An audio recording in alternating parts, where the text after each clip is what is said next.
Much shorter term, Delta's guidance for Q4 is pretty interesting. Sees revenue up 7 to 8, prior 5 to 9. EPS 135 to 140, prior 1 to 125.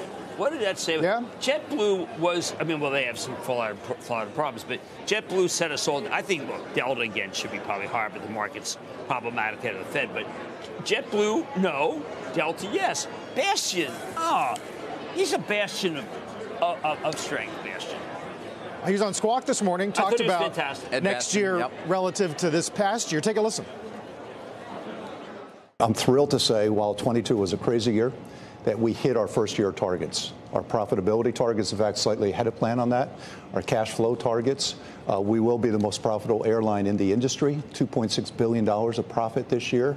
And we're going to be doubling next year our EPS that we earned this year into next year, which is already in accordance with plan. So we have a very healthy outlook.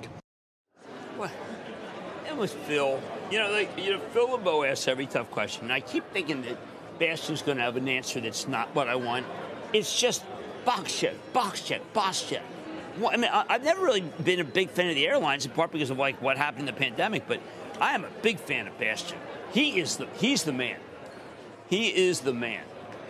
Well, you've been talking a lot about companies where headwinds, in this case oil prices, turn into tailwinds, at least from a margin perspective. But this is a great example of why I'm bullish on 2023.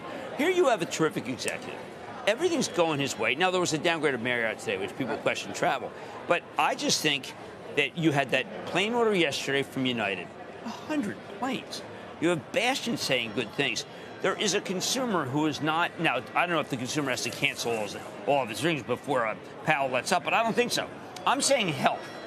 There's health in an industry that does matter. There's health in the rails. The rails are doing well. Not a lot of health yet in FedEx and UPS. That could be related to how the holidays are going. Well, how are the holidays going? We haven't really, you don't really hear a lot about. Mixed. It's very mixed. Robust, yeah. No, it's mixed. All right, does that point to the strength or lack thereof of the consumer right now? Should that be a concern or not? Beleaguered by the fact that every time you turn TV on, there's someone who says you better hunker down. There's a recession. I mean, most of the people I talk to believe they should hunker down because there's a recession. They're saving more. They're spending less. They're not taking the vacations you thought they'd be taking. They're doing things that are more conservative. That's why I was upset. That's why I love the Brian Moynihan interview with Sarah, because Brian was just saying, look, it is business as usual. But other people, I think, have frightened us, and frightened us to the point where we're not taking the vacations we thought we were going to take, and we're not spending. And it's another way. It's an Etsy Christmas Hanukkah at our house. Etsy.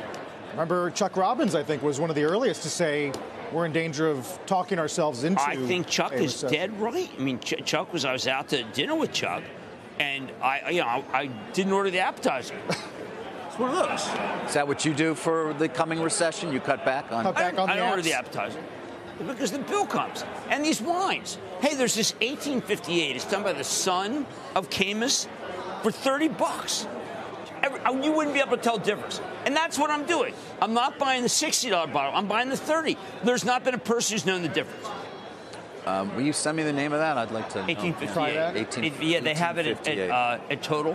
Okay. You have to Total Wine is big, a $5.5 billion company. But I'm not kidding. I think that when you hear, I don't want to pick too much on Jamie Dimon because he's a great banker. But, you hear people immediately pick up on this. Yeah. And you were on this last week. I mean, it's not just Jamie. It's David Solomon. Jeff Bezos. It's Jeff Bezos. How many did David Solomon lay off today? Today's the day of the seventh day rest. Right. No, David, these people scare you.